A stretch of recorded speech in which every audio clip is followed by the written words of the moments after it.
My name is Mary Carter, and I wasn't always the woman you see now. People look at me, an old lady with silver hair, a quiet smile, hands that tremble when I pour my tea, and they think I've always been calm. They don't know that once I was loud, full of life, and sure that tomorrow would always come the same way as today. I was born in a small town in Ohio, the kind of place where everyone knows your name and your business, where the church bells mark time better than any clock. I married John Carter when I was 21. He was tall, patient, smelled of motor oil and aftershave, and when he laughed, the whole room softened.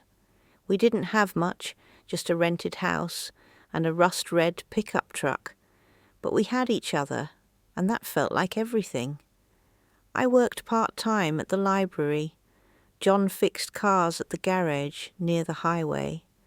Every evening he'd come home with grease on his hands and kiss my cheek before washing up. I'd tease him that he smelled like a machine. He'd grin and say, "That's the smell of hard work, Mary." When our daughter Emily was born, the world got brighter. She had John's eyes and my stubbornness. As she grew, our small home turned into a place of laughter and noise, music from the radio, John whistling, Emily asking endless questions. I used to stand at the sink, washing dishes, just listening to them talk in the living room, and think, God, please freeze this moment. Our life wasn't rich, but it was full. Sunday pancakes, evening walks, birthdays with dollar store candles. Emily learned piano from the pastor's wife. John built her a small wooden stool so she could reach the keys. Sometimes at night, when she played softly, John would wrap an arm around me and whisper, "We did good, didn't we?" And I'd nod, because we had. The day before it happened was ordinary, the kind of day that doesn't know it's the last normal one you'll ever have. It was early summer, a Friday.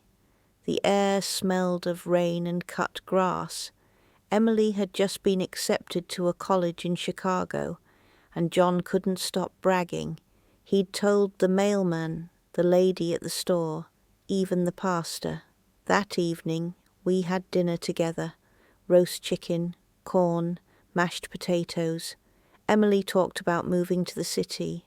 I pretended not to cry.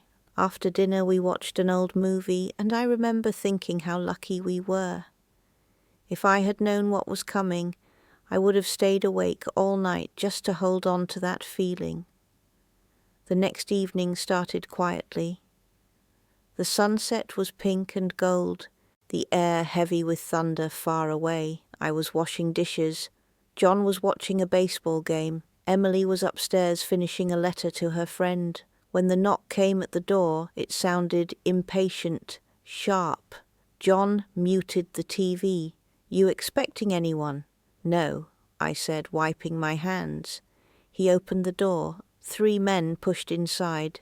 I still hear the door hitting the wall, the crash of the vase, John shouting. One of them wore a black jacket with a tear on the sleeve.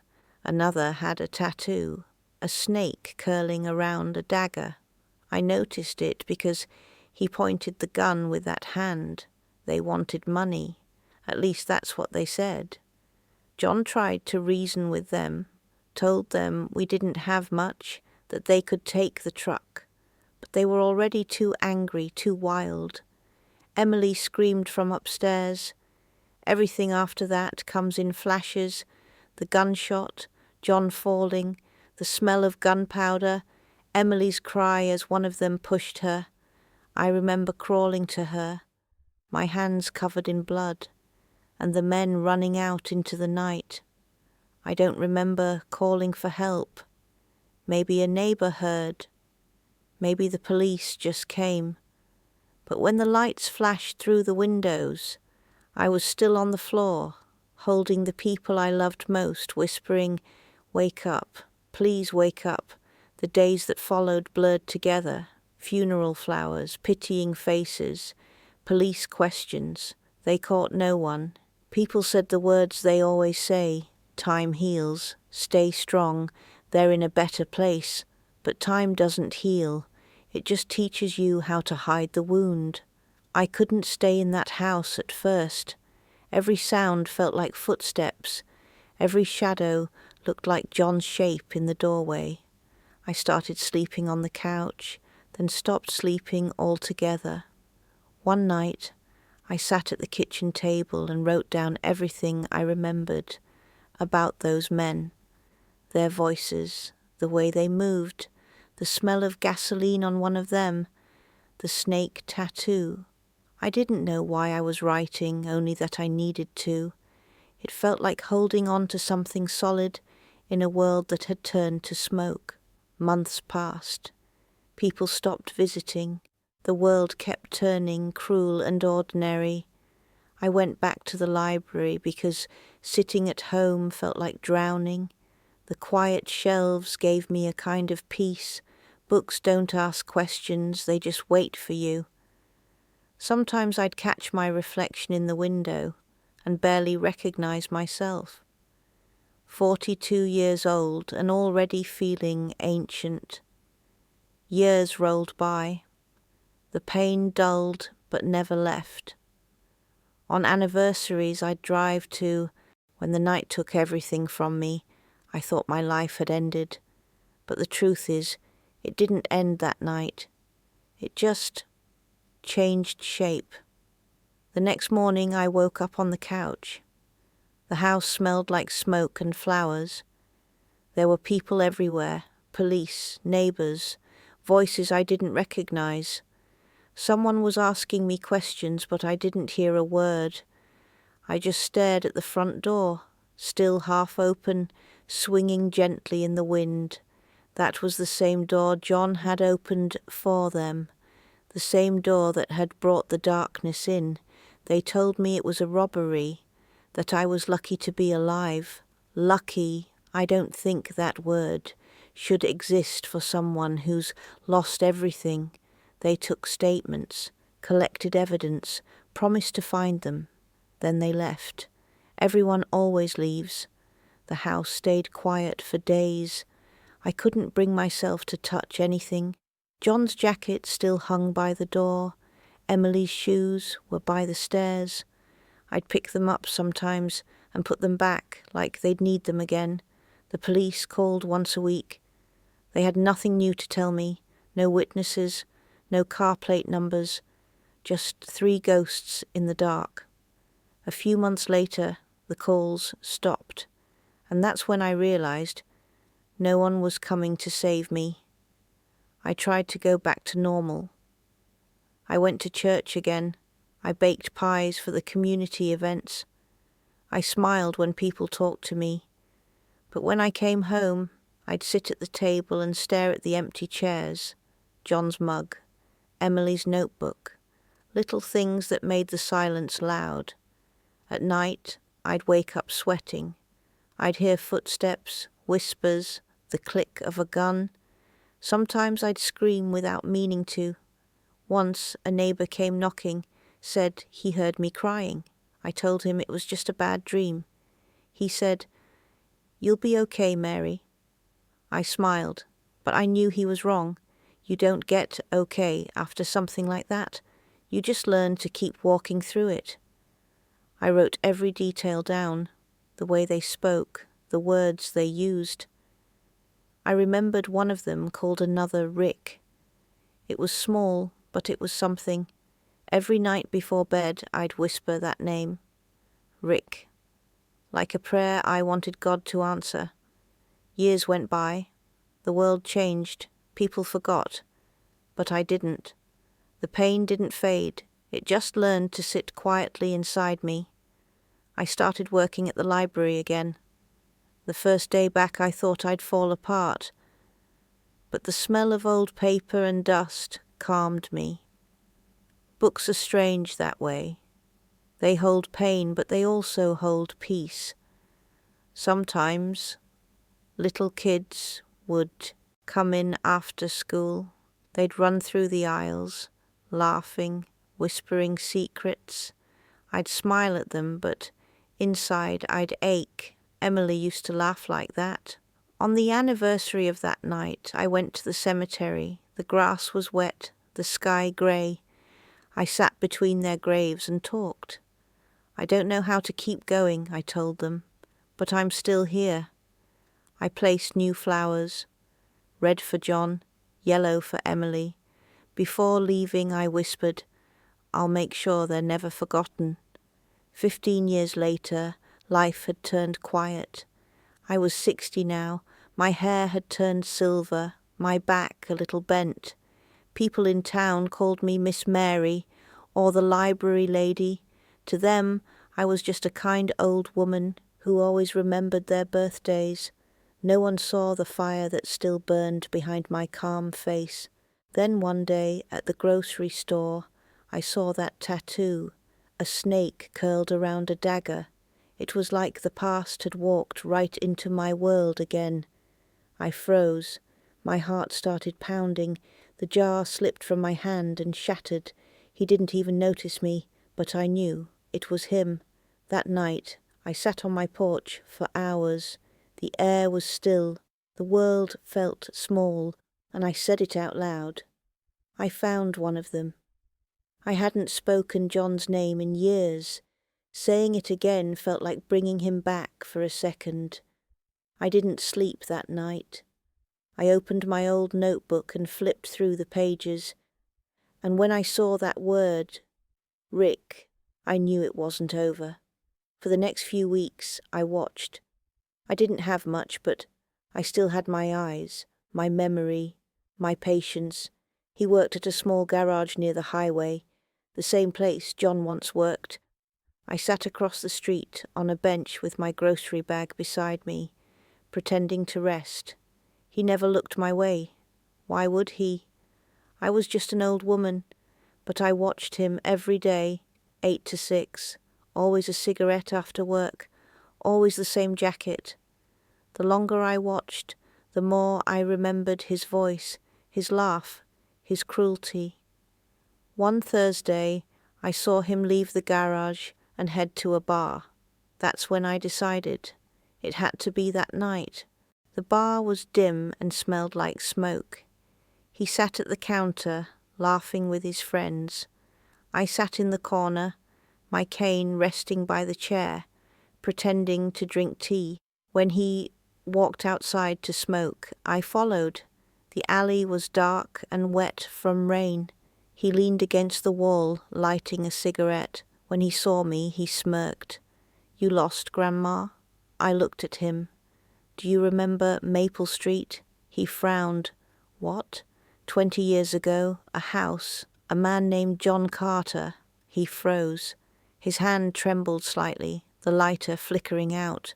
"What did you say?" "You remember, don't you?" I whispered. "You came into my house. You killed my family." His face changed. Recognition, and then fear. He tried to laugh. "Lady, I don't know what you're—" But I interrupted. "You remember my daughter Emily?" He didn't answer. I took a step closer. "You left me alive that night, and that was your mistake. I don't remember every moment after that, just the sound of rain, the echo of my heartbeat, and the feeling that something heavy had finally lifted off my chest. When I came home, I sat in front of the mirror. The woman staring back at me looked older, yes, but she also looked alive. For the first time in years, I didn't cry myself to sleep. I slept peacefully. The next morning, I read in the paper that a man had been found unconscious behind a bar. No one knew who attacked him. I didn't smile. I just folded the paper and put it away. Justice had finally spoken, quietly, in the language of the forgotten, and for the first time in 20 years, I poured myself a cup of tea and watched the sunrise without feeling. For a long time after that night behind the bar, I lived between two worlds.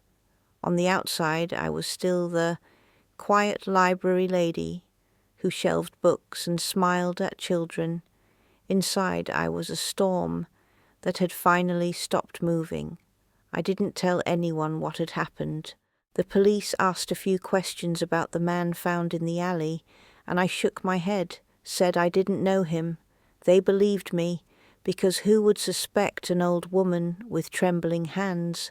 For a few weeks I felt light, almost free. Then the silence came back. It wasn't the same as before.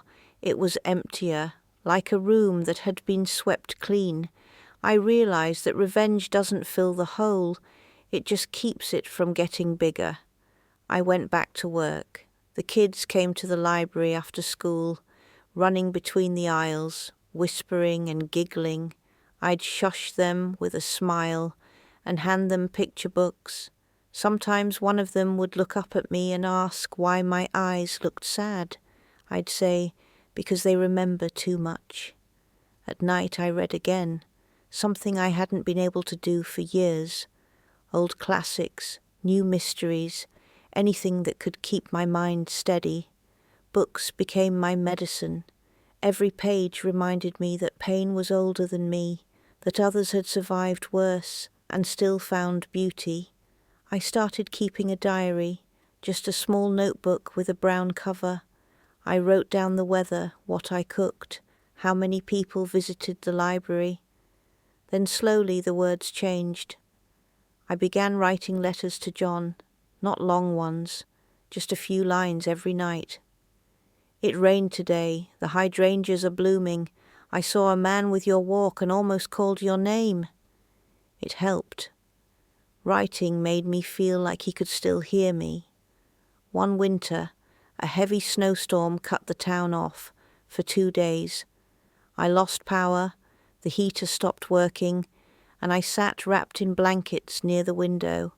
The silence reminded me of that night all over again, but this time I wasn't afraid. I whispered to myself, "You've already survived worse, Mary." It became my mantra. When the lights came back, I decided I needed change, something alive around me. So in spring I started a garden.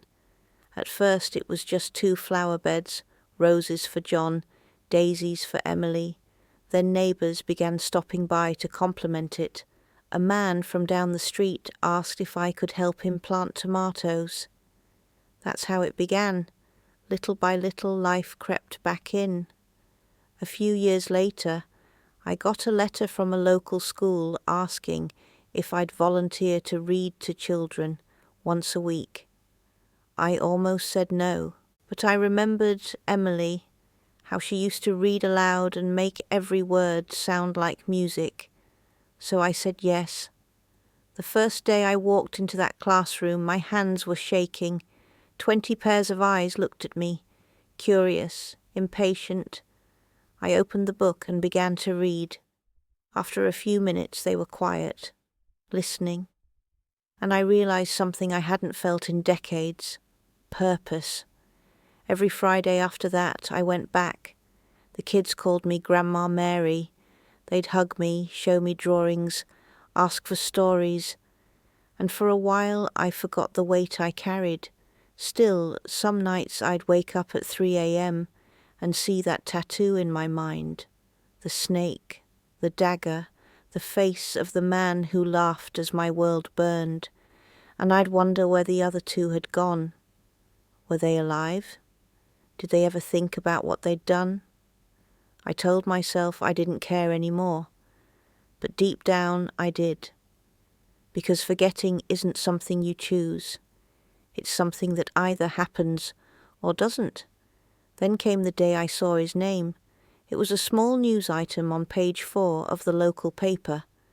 Carl Mason released after serving 3 years for burglary. There was a photo, older, heavier, but unmistakable, the second man. For a long time I just stared at the picture. My tea went cold, and I heard John's voice in my head. "Justice matters, Mary." That night I wrote another letter to him. "John, one of them is free again. I don't know what I'll do, but I can't look away." I folded the note and placed it under his picture on the mantel. Then I went to bed and didn't sleep at all. The next morning I went for a walk through town like always. The sun was bright. Kids rode bikes down Maple Street. Everything looked normal, but I wasn't part of that normal anymore. I was moving in a different world, quiet, careful, determined. I went to the police station, asked to see public records. They let me. Small towns still trust old ladies. I learned he lived just 2 towns over, worked odd jobs, nothing steady. I copied the address on a piece of paper and tucked it in my coat pocket.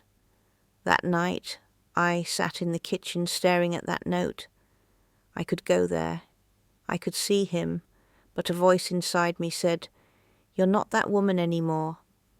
I didn't know if it was John's voice or mine. Weeks passed. I told myself I was over it, but I wasn't. Every time the wind rattled the window, I thought of that night. Every time a stranger laughed too loud, I heard his voice. Finally, I wrote another letter. "Emily, my sweet girl, what would you want me to do?" The next morning, I packed a small bag and got in my car. It was time. I remember the drive to the next town as one long line of grey highway. The radio was off, but I could still hear old songs in my head, the kind John used to hum when he was fixing cars. The farther I went, the quieter the world became. My hands were tight on the steering wheel, and I kept telling myself that I only wanted to see him, to look into his face once and know that he was real. But deep down I already knew this trip was about more than that. It was about the promise I had whispered at the gravesite years ago, the one that said I would never forget. The address led me to a broken building near the river. The windows were boarded up on the second floor and the paint had peeled into strips. A small sign on the door said, "Mason's Repairs." It looked like he was trying to run a business, something honest maybe, though I doubted honesty had anything to do with it. I parked across the street, turned off the engine and waited. Waiting had become my second nature. An hour later he came out. Even from the car I recognized the way he moved, shoulders forward, head low, like someone always half ready to run. His hair had gone grey at the edges, but that same cold expression was still there. I watched him light a cigarette and roll up his sleeve. There it was, the tattoo. The ink had faded, but the snake and dagger still twisted around his wrist. The same image that had haunted my sleep for half a lifetime. Seeing it again made my stomach tighten. I thought I would feel hate, but what I felt was exhaustion. All those years carrying this weight, and now the man in front of me was just another tired soul who didn't even know he was being remembered. He got into a truck and drove toward the center of town. I followed, far enough behind that he wouldn't notice. My heart pounded each time the light turned red. I wasn't afraid of him anymore. I was afraid of what I might do if I looked into his eyes. The truck stopped outside a diner, and he went in. I parked and sat there, watching him through the window as he ordered coffee and laughed with the waitress. Laughed. The sound of it from a distance felt unreal. How could he laugh after all he had done? For almost an hour I watched him talk, eat, wipe his mouth, and leave money on the counter. I thought of following him inside, of sitting across from him and saying my family's names, but the words stuck in my throat. When he left, I followed him again, this time to a small apartment building behind a gas station. He went upstairs carrying a bag of groceries and disappeared behind a door. I sat there until nightfall, engine off, windows fogged, trying to decide if revenge would make me whole or just prove that the past still owned me. When I finally drove home, the sky was turning orange behind the trees. The road was empty and the air smelled like wet soil. I whispered to myself, "You've seen enough for one day," but I knew I would come back. The next week I returned 3 times. I learned his routine without meaning to. He left early, came back late, always alone. Sometimes he limped slightly. I wondered if time had punished him already in ways I couldn't see. One afternoon I saw him help an old woman cross the street, carrying her grocery bag. The sight confused me. Could a man who had shown such cruelty once show kindness now? The question kept me awake that night. I sat in my kitchen with a cup of cold coffee, staring at the notebook where I used to write letters to John. I opened it and wrote a new one. I found another John. But I don't know what justice means anymore. Maybe it isn't hurting them. Maybe it's making them see me and remember. I closed the book and cried quietly. Not for him, not even for me, but for the years that had turned me into someone who didn't know what forgiveness looked like. A few days later, I saw him again at the grocery store. He was at the counter, counting change, arguing with the cashier about the price of milk. When he turned, our eyes met, just for a second, but it was enough. He froze. Maybe he saw something in my face, maybe nothing at all, but he knew that I knew him. He looked away quickly, muttered something, and left the store without his change. My hands were trembling so much I had to hold on to the counter. That night, I didn't sleep. Every time I closed my eyes, I saw his expression, the small flicker of fear, or recognition, or guilt. It was the same look he had given John that night before he pulled the trigger. And yet, under the fear, I thought I saw something else. Shame. The next morning I wrote a letter, but not to John. I wrote to him. I didn't know his address, but I wrote it anyway. I told him who I was. I told him what he had done.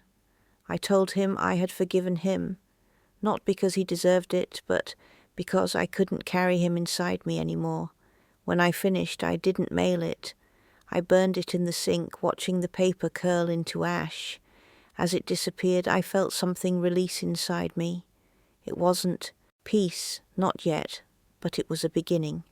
A week later, I read in the newspaper that Carl Mason had turned himself in to the police for questioning about an old crime connected to a robbery on Maple Street. No details, no names, just a small story on page 6. I folded the paper slowly, placed it under the same notebook, and whispered, "Thank you, John." That day I went out to my garden. The roses were blooming again, red and yellow. I knelt to pull a weed and felt the sun on my shoulders. For the first time in years, I didn't feel cold. I realized then that revenge had nothing to do with blood or punishment. It was about remembering, standing, surviving. The men who destroyed my family were still walking this earth, but they no longer owned my heart. When I stood up, I looked at the sky and said, "I'm still here."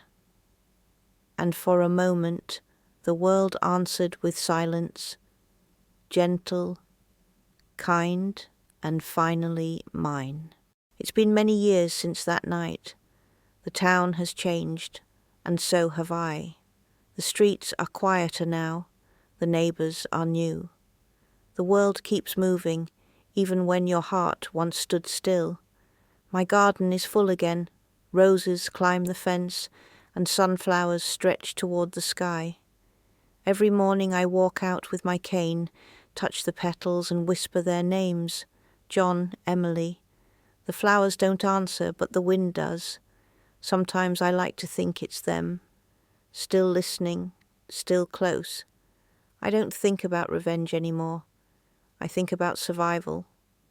I think about the strength it takes to keep waking up after everything is gone. I still go to the library.